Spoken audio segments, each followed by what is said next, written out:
ভক্তবৃন্দ। হরে কৃষ্ণ কৃষ্ণ কৃষ্ণ হরে হরে, হরে রাম রাম রাম হরে হরে। জয় জগৎগুরু শিলা প্রভুপাদ ভক্তি সিদ্ধান্ত সরস্বতী ঠাকুর কি।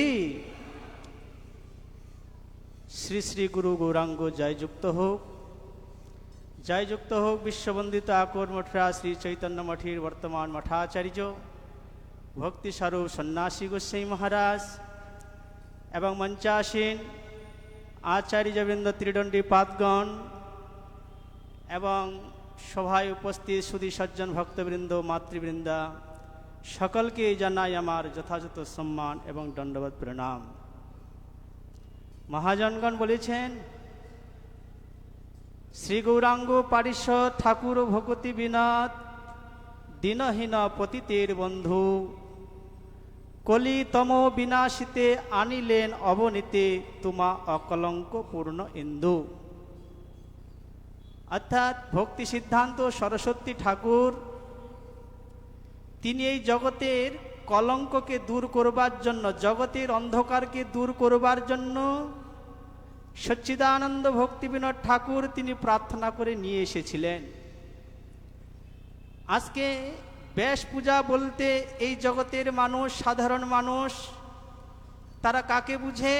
কৃষ্ণ দ্বৈপায়ন বেদ ব্যাসের আবির্ভাবকে তারা ব্যাস পূজা বলে। কিন্তু আমাদের সারস্বত গৌরীয় সম্প্রদায়ের যদি কাউকে জিজ্ঞাসা করা যায় যে ব্যাস পূজা, আপনি ব্যাস পূজা যাবেন না মায়াপুরে, কাকে বুঝে? না ভক্তি সিদ্ধান্ত সরস্বতী ঠাকুর প্রভুপাদকে তারা ব্যাস পূজা রূপে তারা চিনে, যে ব্যাস পূজা মানে প্রভুপাদের ব্যাস পূজা। কেন না ব্যাস শব্দের অর্থ বিস্তার, আমরা সকলেই জানি। বিস্তার ইতি ব্যাসহা, অর্থাৎ কি বিস্তার করেছেন? কৃষ্ণ দ্বৈপায়ন বেদব্যাস তিনি ভগবানের শক্তাবেশ অবতার। ভগবানের 6 প্রকার অবতার আছে, তার মধ্যে শক্তাবেশ অবতার হচ্ছে ব্যাসদেব। শক্তাবিষ্ট পুরুষ, শক্তিটা যার মধ্যে আবেশ হয় তাহাকে শক্তাবেশ পুরুষ বলা হয়। তাই এই ব্যাসদেব তিনি একটা বেদকে, প্রথমে একটি বেদ ছিল, ঋগ্বেদ ছিল, এই একটা বেদকে তিনি 4 ভাগে বিভক্ত করেছিলেন। এই বেদ থেকে তিনি উপনিষদ সংকলন করেছিলেন। আবার উপনিষদ থেকে তিনি ব্রহ্মসূত্র তিনি রচনা করেছিলেন। কিন্তু এই ব্রহ্মসূত্র পণ্ডিতগণ, বৈকারণিকগণ ছাড়া বুঝতে পারবেন না। তাই এই বেদান্তের ভাষ্যস্বরূপ তিনি শ্রীমদ্ ভাগবত মহাপুরাণ তিনি রচনা করলেন, বিভিন্ন পুরাণ রচনা করেছেন। এই পুরাণগুলাকে তিনি 3 ভাগে বিভক্ত করেছেন, সাত্ত্বিক, রাজসিক, তামসিক। তার মধ্যে শ্রীমদ্ ভাগবতকে সাত্ত্বিক পুরাণের মধ্যে গণ্য করল। শ্রীমদ্ ভাগবত কিন্তু সাত্ত্বিক পুরাণ নয়, এটা গুণাতীত, অর্থাৎ ভগবানের অতিমর্ত তার একটি শরীর। তাই এই ভাগবতের কথায় প্রভুপাদ তিনি এই জগতে তিনি বিস্তার করেছেন। যেই কথা বিশ্বনাথ চক্রবর্তীপাদ তিনি জানিয়েছেন, আরাধ্য ভগবান ব্রজে শতনয় তদ্ধাম বৃন্দাবনম রম্যা কাচিদ উপাসনা ব্রজবধূ বর্গেণ যা কল্পিতা শ্রীমদ্ ভাগবতম পুরাণমমলম প্রেম পুমার্থ মহান শ্রী চৈতন্য মহাপ্রভুর মতমিদম তত্রাদর ন অপরহ। অর্থাৎ চৈতন্য মহাপ্রভু তিনি এই শ্রীমদ্ ভাগবতকে স্বীকৃতি দিয়েছেন, এই শ্রীমদ্ ভাগবতকে তিনি আদর করতে বলেছেন। তত্রাদর ন অপরহ, অন্যত্র তিনি আদর করতে বলেননি। আর এই শ্রীমদ্ ভাগবতের 2য় শ্লোকে, প্রথম স্কন্ধে 1ম অধ্যায় 2য় শ্লোকে ভাগবতের স্বরূপের কথা বর্ণনা করতে সেখানে বলছেন ধর্ম প্রজিত কৈতব, অর্থাৎ কৈতব ধর্মকে পুরো ছুঁড়ে ফেলে দিয়েছেন। সেখানে কোনো কপটতা বলে কোনো ভাগবত নির্মল বলেছেন, অমল পুরাণ বলেছেন। আর এই প্রভুপাদ তিনি সেই কথা জগতে প্রচার করবার জন্য তিনি জগতে এসেছেন। অর্থাৎ তিনি এই জগতে বিস্তার করেছেন ভগবানের এই সমস্ত ব্যাসদেবের অসমাপ্ত কার্যগুলি, অর্থাৎ আমার ভক্তি সিদ্ধান্ত সরস্বতী ঠাকুর প্রভুপাদ তিনি সম্পাদন করেছেন। তাই তো গৌরীয় জগৎ ব্যাস পূজা বললে তিনি তারা সকলেই ভক্তি সিদ্ধান্ত সরস্বতী ঠাকুরকে, প্রভুপাদকে তারা বলিয়া জানেন যে প্রভুপাদের ব্যাস পূজা। আর এই প্রভুপাদ তার অনন্ত গুণাবলী। আজ গত 2 বছর থেকে আমাদের আচার্যদেব ভক্তি স্বরূপ সন্ন্যাসী গোস্বামী মহারাজ তিনি আমাদের একটি সুন্দর প্ল্যাটফর্ম তৈরি করে দিচ্ছেন গত 2 বছর থেকে। এবার নিয়ে 3বার হলো, এবার নিয়ে 3 বছর হলো। এটা কিন্তু 150তমের স্মৃতিচারণ আমরা উৎসব করছি।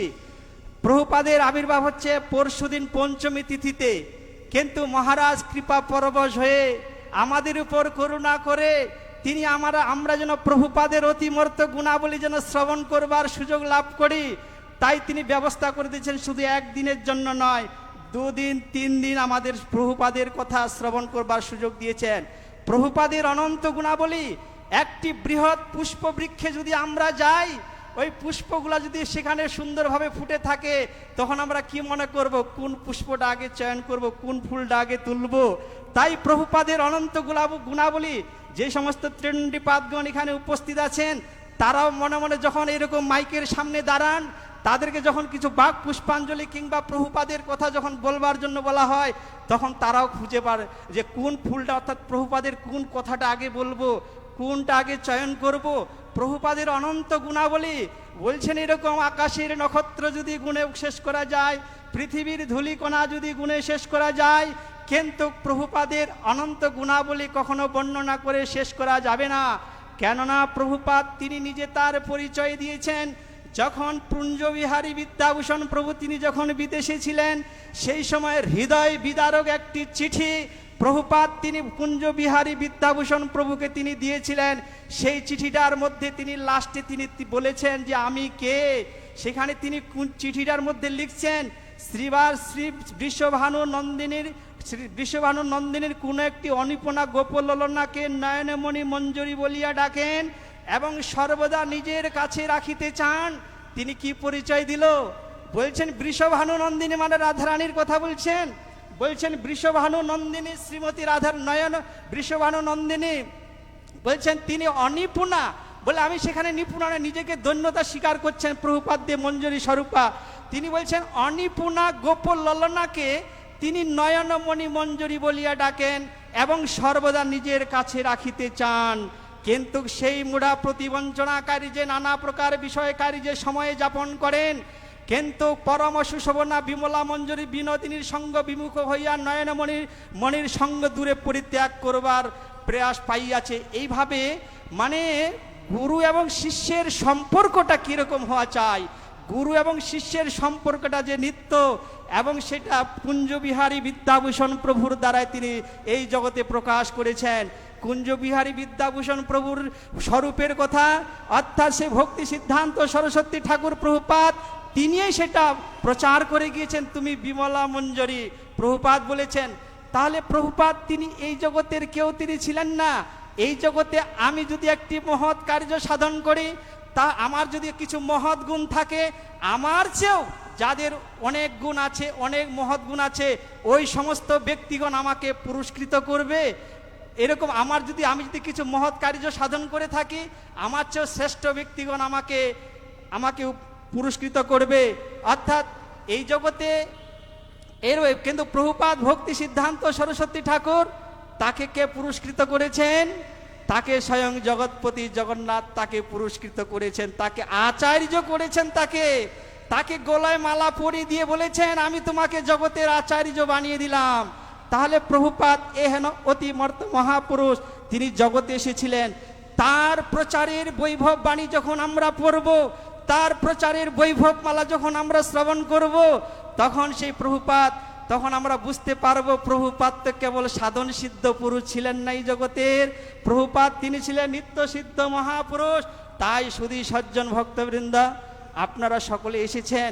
সন্ন্যাসী গোস্বামী মহারাজ তিনি করুণা করে তিনি আমাদের এরকম 3 দিন যাবৎ একটি প্ল্যাটফর্ম তৈরি করে দিয়েছেন, অর্থাৎ এরকম প্রভুপাদের অতিমর্ত কথা গুণাবলী শ্রবণ করবার জন্য।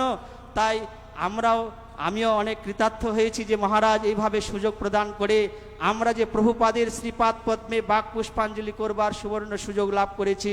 তাই প্রভুপাদের কাছে প্রার্থনা করব, এইভাবে গুরু বৈষ্ণবগণের ছত্রছায়া থেকে আমি যেন আমার নিজের জীবনকে পরিচালিত করতে পারি এবং সকলে আমাকে কৃপা আশীর্বাদ করবেন। এখানেই বিশ্রাম নিচ্ছি। বাঞ্ছা কল্পতরুভ্যশ্চ কৃপা সিন্ধু ভয়বেচ পতিতানাং পাবনেভ্যো বৈষ্ণবেভ্যো নমো নমঃ। অনেক অনেক ধন্যবাদ প্রণতি।